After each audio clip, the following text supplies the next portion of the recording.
L'email est arrivé au moment où mon père levait son verre pour porter un toast. À notre fils Steve, qui a enfin trouvé sa voie dans la vie, a-t-il dit, les yeux brillants d'une satisfaction que je n'avais pas vue depuis des années. Ma main a légèrement tremblé lorsque mon téléphone a vibré discrètement dans ma poche. Un email d'un expéditeur inconnu, avec un objet vide. Je l'ai ouvert tout en souriant aux paroles de mon père. Ne réagis pas. Il t'enregistre. Le sang s'est glacé dans mes veines. J'ai gardé mon sourire forcé tandis que ma mère commençait à servir le dessert. Mon gâteau au chocolat préféré, qu'elle ne faisait que pour les occasions très spéciales. Le même gâteau qu'elle avait préparé pour ma remise de diplôme, pour mon premier emploi, pour ma sortie de la drogue. J'ai regardé autour de moi dans la salle à manger familiale. Le même papier peint à fleurs que ma mère refusait de changer depuis 15 ans. Les mêmes rideaux bordeaux qui filtraient la lumière dorée du coucher de soleil. Tout semblait normal, intime, sûr. Sauf mes parents. Je m'appelle Steve et, à 32 ans, je pensais avoir enfin regagné la confiance de ma famille. Après des années de lutte contre ma dépendance à l'héroïne, après avoir perdu plusieurs emplois, menti, volé, je pensais que mes 6 mois d'abstinence et mon nouveau travail d'informaticien avaient effacé mon passé. Mais tandis qu'ils souriaient et célébraient mon rétablissement, quelqu'un me disait que tout cela n'était qu'une mise en scène. Ma mère a incliné la tête d'une manière étrange lorsqu'elle m'a dit à quel point elle était fière de moi. Mon père a évité mon regard lorsqu'il a mentionné à quel point j'étais devenu responsable. De petits détails qui, pris isolément, ne signifiaient rien. Mais ensemble, ils formaient un schéma. L'email n'était pas signé, mais le numéro provenait d'un contact que je ne reconnaissais pas. Qui pouvait bien en savoir assez sur ma situation pour m'alerter? Et pourquoi maintenant? Steve, ça va? Tu as l'air distrait, m'a demandé ma mère, la voix chargée de cette inquiétude maternelle que j'avais appris à méfier au fil des années. Je pensais juste à combien je vous suis reconnaissant de m'avoir donné une seconde chance, ai-je répondu, testant leur réaction. Son sourire a vacillé pendant une fraction de seconde. Mon père s'est éclairci la gorge et a rapidement changé de sujet pour parler de mon travail. Il cachait quelque chose. Et si quelqu'un m'enregistrait à mon insu, il n'y avait qu'une seule explication logique. Il rassemblait des preuves. Mais dans quel but? Le pire, c'est que j'avais vraiment changé. Ces 6 mois d'abstinence n'étaient pas un mensonge. J'avais fait un vrai travail sur moi-même. Pour la première fois depuis des années, je me construisais une vie authentique. Mais apparemment, pour eux, j'étais toujours le même Steve menteur et manipulateur d'avant. Si vous aimez cette histoire, n'oubliez pas de vous abonner à la chaîne pour découvrir comment une simple réunion de famille s'est transformée en pire cauchemar de mes parents. J'ai fini mon dessert en silence, cataloguant mentalement chaque mouvement suspect, chaque regard échangé entre eux. S'ils m'enregistraient, c'est qu'ils avaient besoin de quelque chose de précis. Une confession. Une rechute. Une preuve que je n'avais pas vraiment changé. Mais ce qu'ils ne savaient pas, c'est que mes années dans la rue m'avaient appris à lire les gens bien mieux qu'ils ne l'imaginaient. Et s'ils voulaient jouer à des jeux sales avec moi, je savais aussi jouer. J'ai fait semblant d'aller aux toilettes pour gagner du temps et analyser la situation plus clairement. En passant par le salon, j'ai remarqué quelque chose que j'aurais dû remarquer plus tôt. La nouvelle lampe dans le coin, placée de manière étrange pour éclairer précisément le fauteuil où je m'asseyais toujours quand je leur rendais visite. La petite plante artificielle sur l'étagère, que ma mère détestait, mais qui était maintenant stratégiquement placée de manière à être visible depuis toute la salle à manger. Mes parents n'étaient pas des gens très technologiques. Mon père savait à peine se servir de la télécommande. Mais quelqu'un les aidait. Je suis retourné à la table et j'ai remarqué quelque chose qui m'a retourné l'estomac. Il suivait un script. Steve, comment se passe ton traitement à la clinique? Tu vas régulièrement à tes rendez-vous? M'a demandé ma mère, la voix chargée d'une inquiétude théâtrale. Je n'avais pas mis les pieds dans une clinique depuis 3 mois. J'étais clean, je travaillais, je payais mes factures. Mais elle a posé la question comme si elle savait que j'allais mentir. Maman, tu sais que je n'ai plus besoin de traitement. Je suis clean depuis 6 mois. Bien sûr, mon chéri. Nous savons que tu dis toujours la vérité, a répondu mon père en échangeant un regard significatif avec elle. C'est là que j'ai compris. Ils n'enregistraient pas pour me protéger ou par souci parental. Ils essayaient de me faire avouer quelque chose. Ils voulaient que j'admette une rechute, un mensonge, n'importe quoi qui confirmerait leurs soupçons que j'étais toujours le même toxicomane menteur qu'avant. Steve, tu es sûr que tu n'as pas pris d'argent dans mon portefeuille la semaine dernière? Il manque 100 $, a poursuivi ma mère, d'un ton plus direct. J'ai senti la colère monter, mais je suis resté calme. C'était le piège. Ils voulaient une réaction explosive, quelque chose qu'ils pourraient utiliser contre moi plus tard. Maman, je travaille 40 heures par semaine. Pourquoi est-ce que je te volerais 100 $? Je demande juste, mon fils. Les vieilles habitudes ont la vie dure, répondit-elle, comme si c'était la chose la plus naturelle au monde. Mon sang s'est glacé lorsque j'ai compris leur manège. Mes parents étaient en train de monter un dossier contre moi. Mais pourquoi? Je ne vivais plus avec eux. Je ne dépendais pas financièrement d'eux. Ils n'avaient rien à me prendre, sauf l'héritage de mon grand-père. Mon grand-père avait laissé une somme considérable dans un fonds fiduciaire qui serait débloqué lorsque j'aurais atteint l'âge de 35 ans ou que j'aurais démontré une stabilité avérée pendant au moins 2 ans. La deuxième option me permettrait d'accéder à l'argent plus tôt, et avec 6 mois d'abstinence, j'étais sur la bonne voie. Mais si mes parents parvenaient à prouver que j'avais rechuté, que je mentais sur ma sobriété, que je représentais toujours un risque, ils pourraient contester mon éligibilité en tant qu'exécuteur testamentaire. Papa, je peux revoir le testament de grand-père? Je voudrais vérifier certaines clauses concernant le fonds. Le silence qui a suivi était assourdissant. Ma mère arrêtait de manger en plein milieu d'une bouchée. Mon père s'est éclairé la gorge nerveusement. Pourquoi veux-tu voir ça maintenant, Steve? Ce n'est pas urgent. C'est juste par curiosité. Après tout, c'est 300 000 $. Je veux comprendre d'exactement quelles sont les conditions. Je vis le moment précis où ils comprirent que j'avais découvert la véritable raison de ce dîner. Le sourire forcé de ma mère vacilla. Mon père se mit à jouer avec sa fourchette. Steve, tu sais que nous voulons seulement ton bien. Si tu n'es pas vraiment prêt à assumer cette responsabilité. Responsabilité? C'est mon argent, papa. Grand-père me l'a laissé. Il a posé des conditions très précises, a interrompu ma mère, retrouvant son sang-froid. Et en tant qu'exécuteur testamentaire, nous avons le devoir de veiller à ce que ces conditions soient respectées. Exécuteurs testamentaires. Ils avaient le pouvoir légal de débloquer les fonds. Et s'ils obtenaient la preuve que je ne respectais pas les conditions de sobriété, ils pouvaient reporter indéfiniment le déblocage. Le pire, c'est que j'avais vraiment changé. Je travaillais honnêtement, je payais mes factures, je reconstruisais ma vie. Mais pour eux, je serais toujours le toxicomane qui avait volé la bague de mariage de ma grand-mère pour acheter de la drogue 5 ans auparavant. Vous pensez que je ne mérite pas cet argent, ai-je déclaré, sans poser la question. Ce n'est pas une question de mériter, Steve. C'est une question d'être prêt, a répondu mon père, mais sa voix trahissait des décennies de méfiance. C'est alors que j'ai reçu un autre email. Cette fois-ci, il y avait une pièce jointe. C'était une photo de ma table à manger, prise à l'intérieur de ma propre maison. Le message disait « Ils sont aussi chez toi. Faites attention à qui tu fais confiance. » Mon souffle s'est arrêté. Si quelqu'un avait installé des caméras chez mes parents, il en avait aussi installé chez moi. Je n'étais pas seulement filmé lors des visites familiales. Toute ma vie était documentée. Mais qui faisait cela? Et pourquoi m'avertir? J'ai regardé mes parents, qui continuaient à manger comme si de rien n'était, et une terrible prise de conscience m'a frappé. Ils n'étaient pas les seuls impliqués dans cette affaire. Il y avait quelqu'un d'autre qui tirait les ficelles, quelqu'un qui avait accès à leur maison comme à la mienne. Quelqu'un qui connaissait ma routine, mes habitudes, mon histoire. Quelqu'un qui avait beaucoup plus à gagner que 300 000 $. J'ai avalé la dernière cuillerée de dessert et j'ai souri à mes parents, mais à l'intérieur, je réfléchissais. S'ils voulaient jouer sale avec moi, s'ils voulaient utiliser mon passé contre mon avenir, je devrais me rappeler les compétences que j'avais acquises dans la rue. Car la seule chose que mes années de toxicomanie m'avaient apprise mieux que la façon de me procurer de la drogue, c'était de repérer les menteurs. Et les menteurs laissent toujours des traces. Je quittais la maison de mes parents avec un sourire forcé et un « merci pour le merveilleux dîner », mais mon esprit tournait à 1000 à l'heure. Si quelqu'un avait installé des caméras chez moi, je devais découvrir quand et comment. J'ai roulé lentement dans le quartier, en vérifiant constamment mon rétroviseur. 2 pâtés de maison plus loin, j'ai remarqué une Honda Civic argentée qui gardait la même distance depuis que j'avais quitté la maison de mes parents. J'ai fait 3 virages inutiles pour m'en assurer. Elle m'a suivi à chaque fois. Je me suis arrêté à une station-service et j'ai fait semblant de faire le plein tout en observant. La voiture est passée sans s'arrêter, mais j'ai pu voir le profil du conducteur, un homme d'une quarantaine d'années, portant des lunettes de soleil alors qu'il faisait presque nuit. Ce n'était certainement pas une coïncidence. En arrivant chez moi, j'ai résisté à l'envie de fouiller chaque pièce à la recherche de caméras. Si on m'observait, agir de manière suspecte ne ferait que confirmer que j'avais découvert quelque chose. Au lieu de cela, j'ai suivi ma routine habituelle. Une bière dans le frigo, la télévision allumée sur les informations, le téléphone sur le comptoir de la cuisine.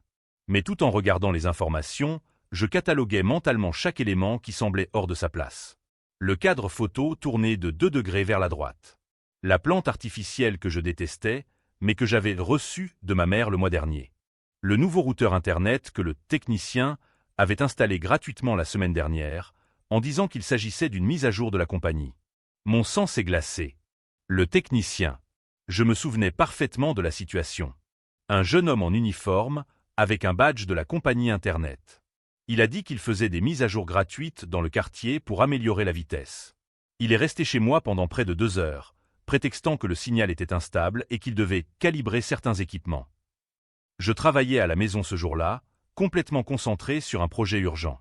Je l'ai laissé circuler librement dans la maison pendant que j'étais concentré sur mon ordinateur.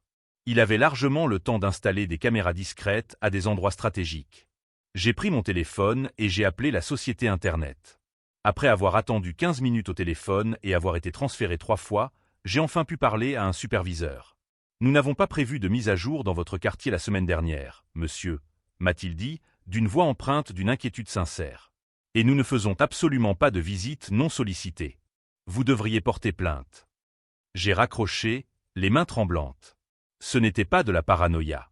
Quelqu'un s'était fait passer pour un technicien afin d'installer du matériel de surveillance chez moi. Mais qui avait les moyens et les connaissances techniques pour orchestrer un tel coup? Mes parents savaient à peine se servir d'une télécommande. Ils étaient manipulés autant que moi. C'est alors que mon téléphone a sonné. Numéro inconnu. Steve, c'est Marcus, ton cousin. Je dois te parler en personne. C'est à propos de l'héritage de grand-père. Marcus, le fils du plus jeune frère de mon père, avocat d'affaires à Chicago. Il avait toujours été le brillant de la famille, celui que tout le monde admirait en secret et qui me traitait avec une condescendance à peine voilée depuis que j'avais commencé à prendre de la drogue. Marcus? Quelle surprise! On ne s'est pas parlé depuis quoi? 3 ans? Exactement. C'est pour ça que je dois te voir. Il y a certaines choses que tu dois savoir à propos du testament. Des choses que tes parents ne t'ont pas dites. Mon estomac s'est retourné. Quel genre de choses? Pas au téléphone. Tu peux passer à mon bureau demain? C'est important, Steve. Très important. La communication était coupée, mais je restais les yeux rivés sur mon téléphone. Marcus ne s'était jamais intéressé à ma vie ou à mon bien-être. De toute la famille, il était le dernier dont j'aurais attendu un appel de solidarité.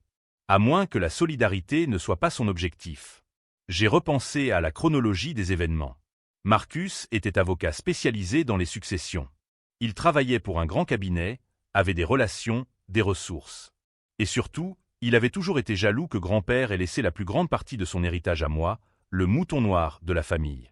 Pendant les funérailles de mon grand-père, je me souviens l'avoir entendu dire à ma tante qu'il était injuste qu'un drogué hérite d'autant d'argent alors que les membres responsables de la famille ne recevaient que des miettes. Maintenant, il offrait son aide. Cette nuit-là, j'ai fait des recherches approfondies sur Marcus en ligne. LinkedIn indiquait qu'il avait changé d'entreprise 6 mois auparavant. Son compte Facebook était privé, mais grâce à des amis communs, j'ai pu voir quelques photos publiques. Sur l'une d'elles, il était à un événement d'entreprise avec un homme que j'ai immédiatement reconnu. Le technicien qui était venu chez moi. Mon souffle s'est arrêté. La photo datait de 3 semaines. C'était une fête pour le lancement d'un produit technologique. Marcus souriait à côté de plusieurs hommes en costume, dont celui qui avait envahi ma vie privée en se faisant passer pour un employé de la société Internet. Ce n'était plus de la paranoïa. C'était un complot. Marcus n'était pas seulement au courant des caméras, il avait tout orchestré. Il avait utilisé ses ressources professionnelles pour engager quelqu'un qui pouvait installer du matériel de surveillance sans éveiller les soupçons. Il avait probablement convaincu mes parents que c'était pour mon bien, pour protéger l'héritage d'un toxicomane en voie de guérison. La question était maintenant de savoir combien d'autres personnes étaient impliquées. Et que comptait-il faire exactement avec ces enregistrements? J'ai décidé d'accepter de rencontrer Marcus, mais pas pour les raisons qu'il espérait. S'il voulait jouer, je jouerais aussi. Mais cette fois, c'est moi qui aurais les cartes en main. J'ai passé la nuit à faire des recherches sur les équipements de surveillance, les méthodes de détection et, surtout, les lois sur la surveillance illégale.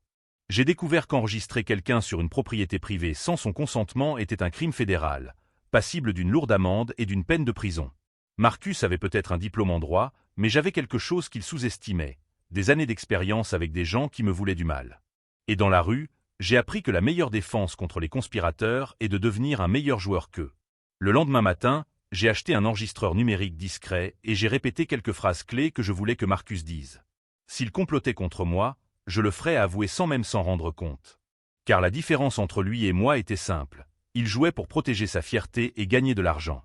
Je jouais pour protéger ma liberté et mon avenir. Et quand on n'a plus à perdre, on se bat plus durement. Alors que je me préparais pour le rendez-vous, j'ai reçu un autre email de l'expéditeur mystérieux. Il va essayer de te convaincre de signer quelque chose aujourd'hui. Ne signe rien. Fais-moi confiance. Qui que soit mon informateur anonyme, il avait toujours une longueur d'avance sur moi. Mais pourquoi?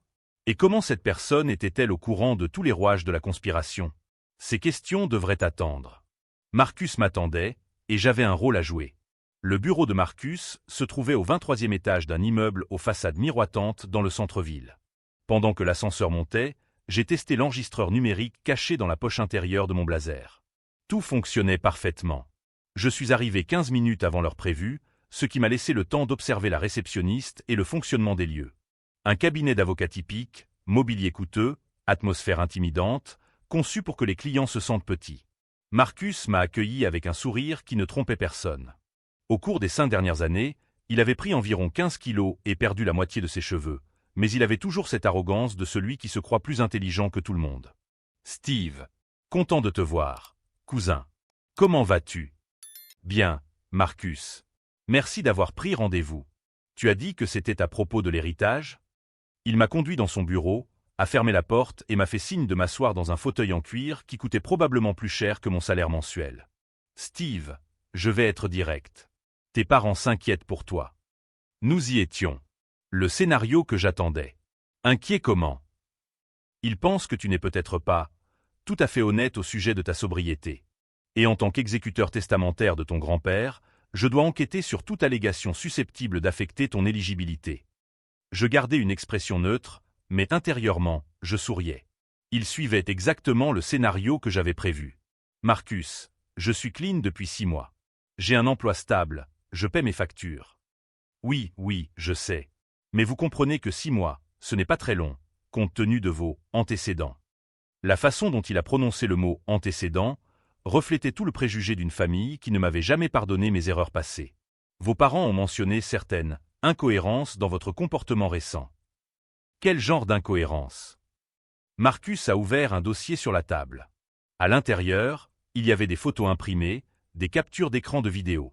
Je me suis immédiatement reconnu. C'étaient des captures d'écran de vidéo prises en secret chez moi. Ces images suggèrent que vous pourriez être émotionnellement instable. Regardez celle-ci. Il m'a montré une photo de moi en train de crier au téléphone. Je me souvenais exactement de cette conversation. Je me disputais avec mon patron au sujet d'un délai impossible à respecter pour un projet. Mais hors contexte, cela ressemblait à une crise. Et celle-ci, a-t-il poursuivi en me montrant une autre photo de moi en train de pleurer dans la cuisine. Vos parents s'inquiètent que vous soyez déprimé ou que vous ayez recommencé à consommer. Je pleurais parce que j'avais regardé un documentaire sur les vétérans de guerre qui m'avait rappelé mon grand-père. Mais pris hors contexte, cela ressemblait à un signe d'instabilité mentale. Marcus, vous me montrez des photos prises chez moi. Comment mes parents ont-ils obtenu cela? Une lueur de satisfaction a traversé son regard. Il aimait me voir confus et sur la défensive. Ils ont installé quelques mesures de sécurité. Pour ton bien, Steve. Ils se soucient de toi. Des mesures de sécurité? Des caméras discrètes. Pour surveiller ton bien-être. Tout à fait légal, étant donné que tu as des antécédents de comportement autodestructeur. Ma respiration s'accéléra, mais pas de panique. De rage contenue. Il avouait tout, enregistrant sa propre confession. Alors vous m'avez espionné? Surveillé. Pour protéger le patrimoine familial. Steve, 300 000 $, c'est beaucoup d'argent pour quelqu'un avec ton passé.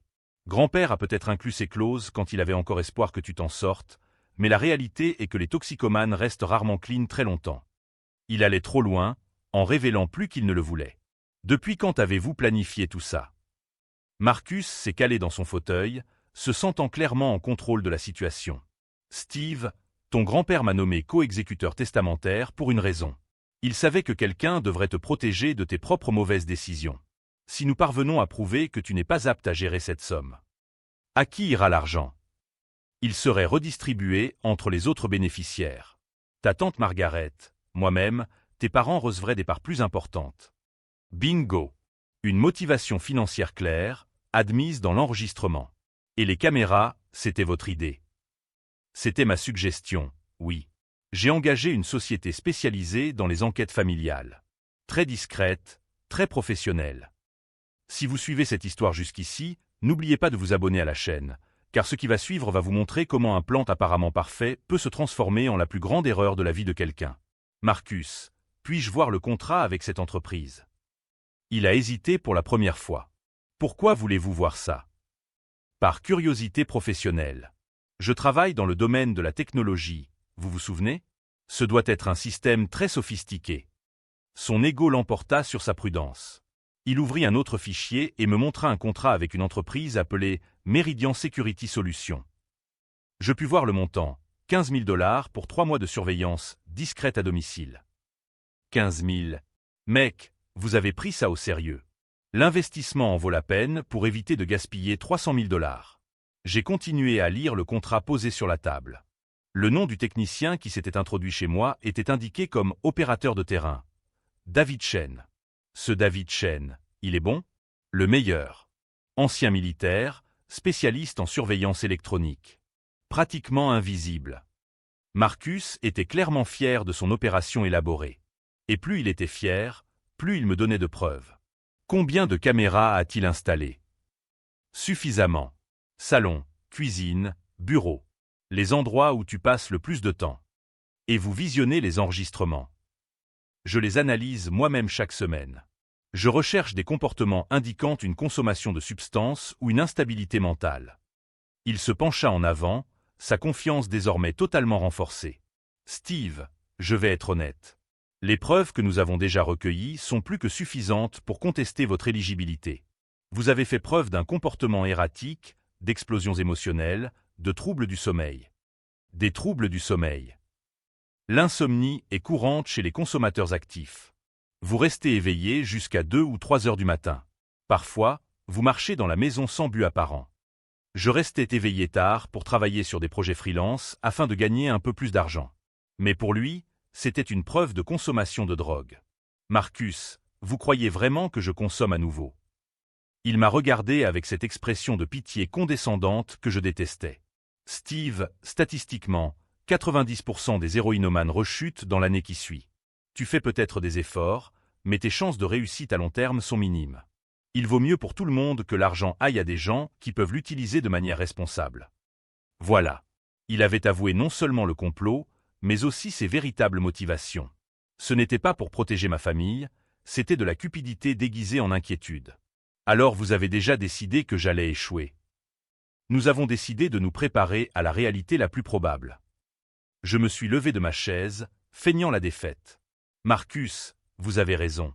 Je ne suis peut-être pas prêt à assumer cette responsabilité. Ses yeux brillèrent d'une victoire anticipée. Vous pouvez signer une renonciation volontaire. Cela simplifierait grandement la procédure pour la famille. Il poussa un document sur la table. Une renonciation formelle au droit sur l'héritage, déjà préparée et n'attendant plus que ma signature. Vous avez apporté ça tout prêt. Il vaut toujours mieux être préparé, Steve. Je regardais le document, feignant de le considérer attentivement.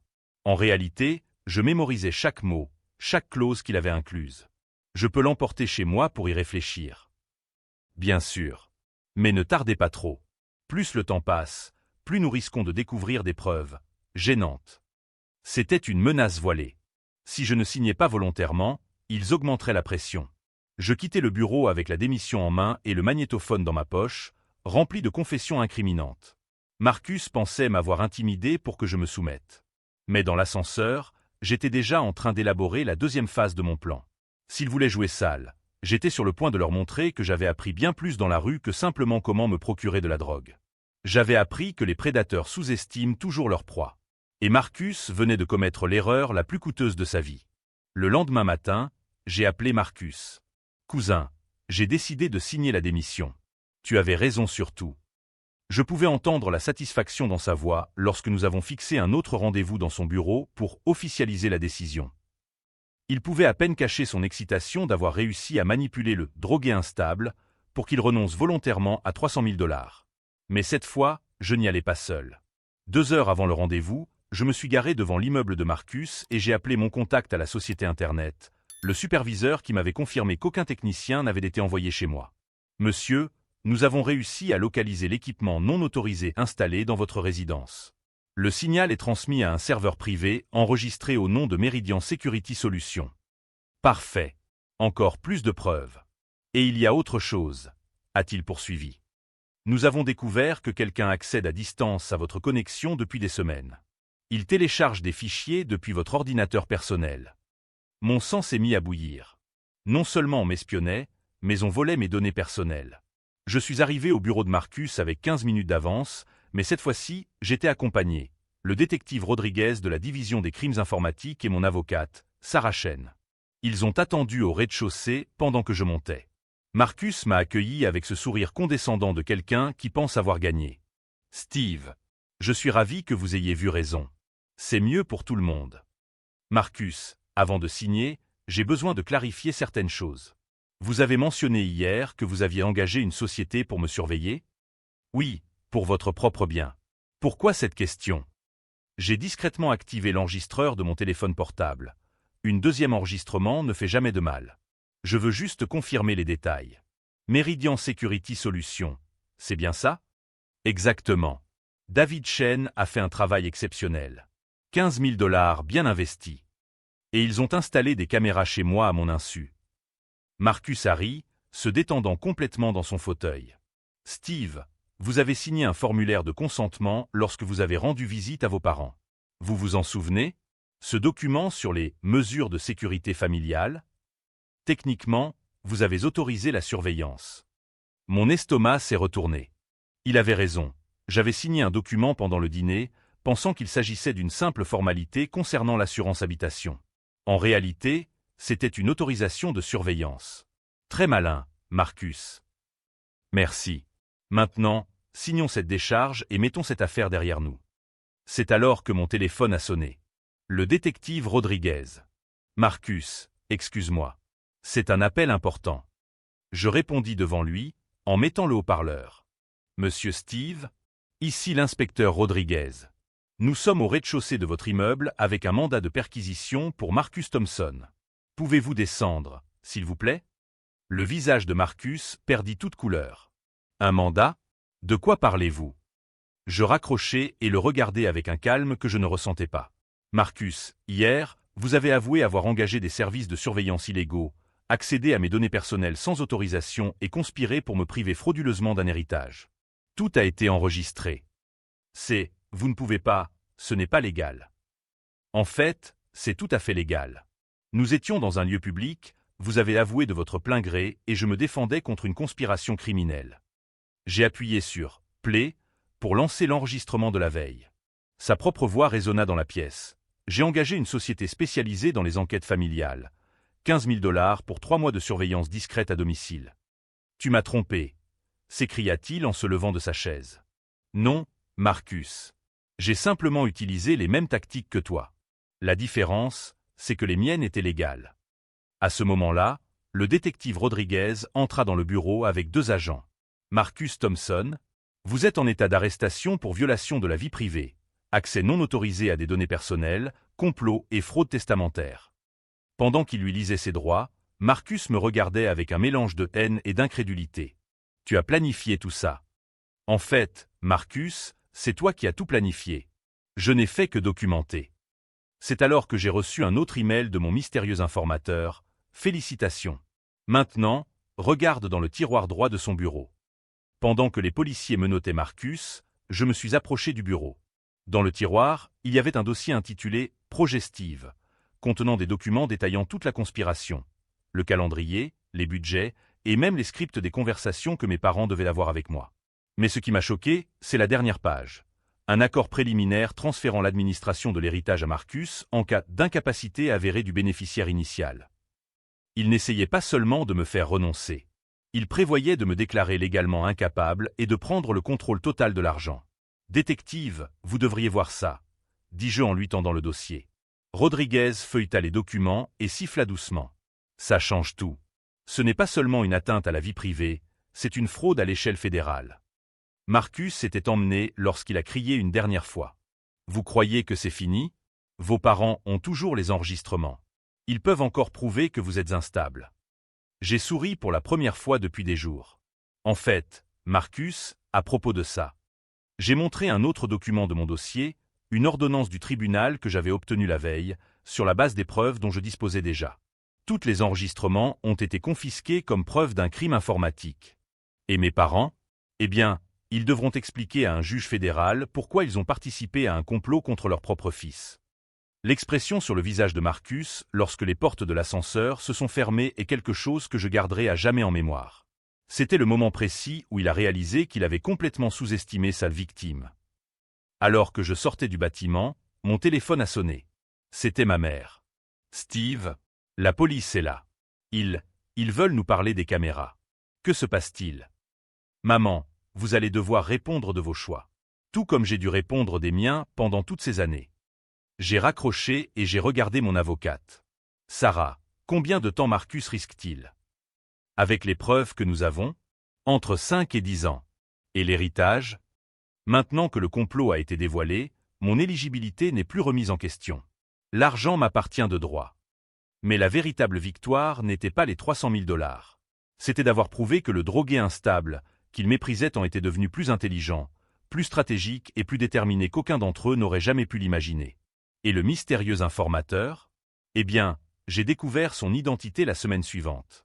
Il s'agissait de David Chen, le technicien que Marcus avait engagé.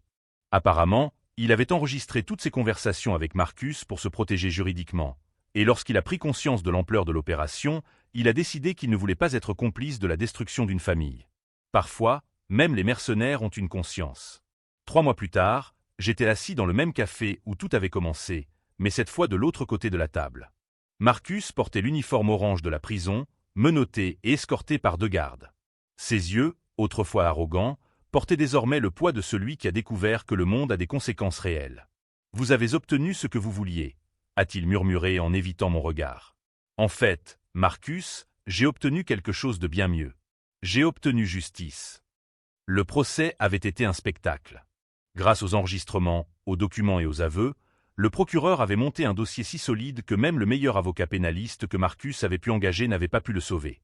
5 ans de prison fédérale pour complot, fraude testamentaire, atteinte à la vie privée et extorsion. Mais Marcus n'a pas été le seul à payer.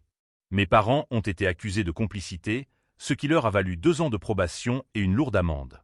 Plus importante encore que la sanction légale, il y avait la sanction sociale. L'histoire s'est répandue dans la petite communauté où ils vivaient.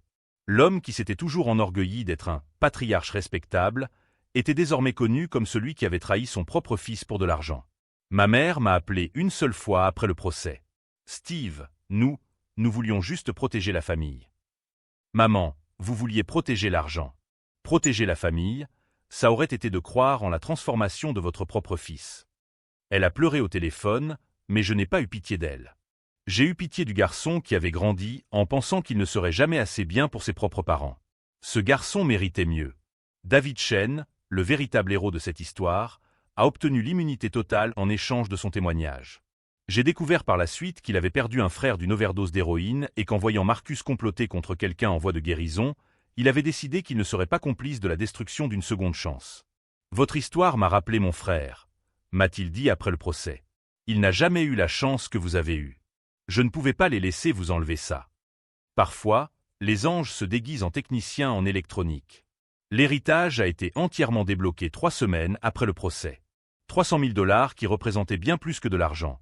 Ils représentaient la validation, la liberté et la preuve que mon grand-père avait cru en moi alors que personne d'autre ne le faisait. Mais utiliser cet argent à bon escient est devenu une obsession. Non pas à cause de pressions extérieures, mais parce que je voulais honorer la confiance que mon grand-père avait placée en moi.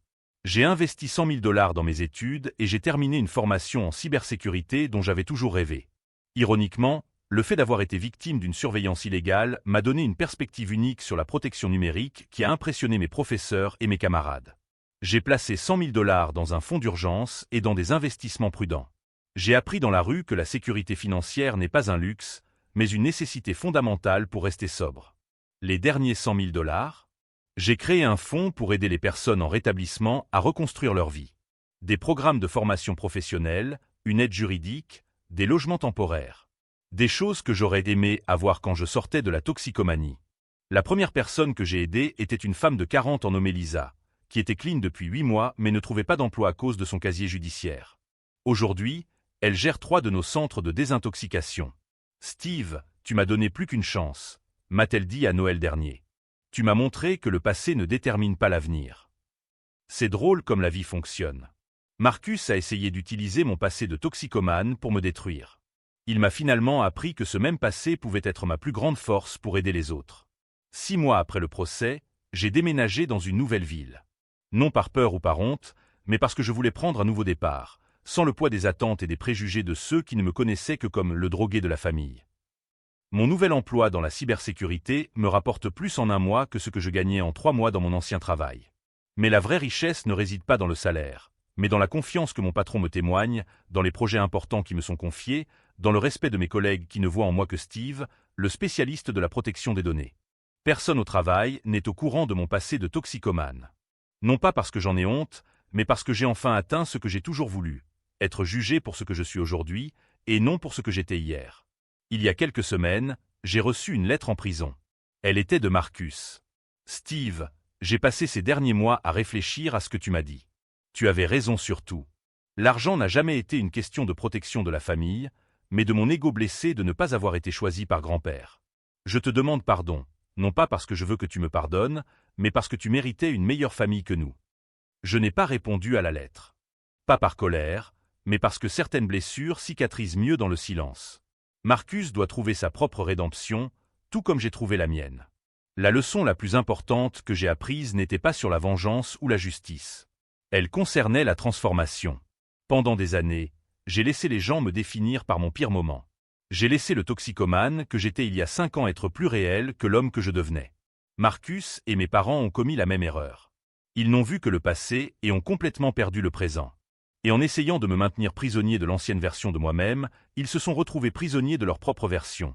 L'avocat cupide, les parents traîtres, les manipulateurs démasqués. Aujourd'hui, quand je me regarde dans le miroir, je vois un homme qui a affronté la pire trahison possible, celle de sa propre famille, et qui en est sorti plus fort. Je vois quelqu'un qui a transformé la douleur en détermination, l'humiliation en motivation, l'isolement en indépendance. Et lorsque d'anciens doutes tentent de me murmurer que je ne méritais pas cet héritage, que je n'étais pas assez bon, que je ne serais jamais qu'un toxicomane en voie de guérison, je me souviens de Marcus en prison, de mes parents confrontés aux conséquences de leur choix, et de David Chen risquant sa carrière pour faire ce qui était juste. La vérité, c'est que les gens qui nous sous-estiment nous rendent un immense service. Ils nous donnent la motivation parfaite pour leur prouver qu'ils ont tort.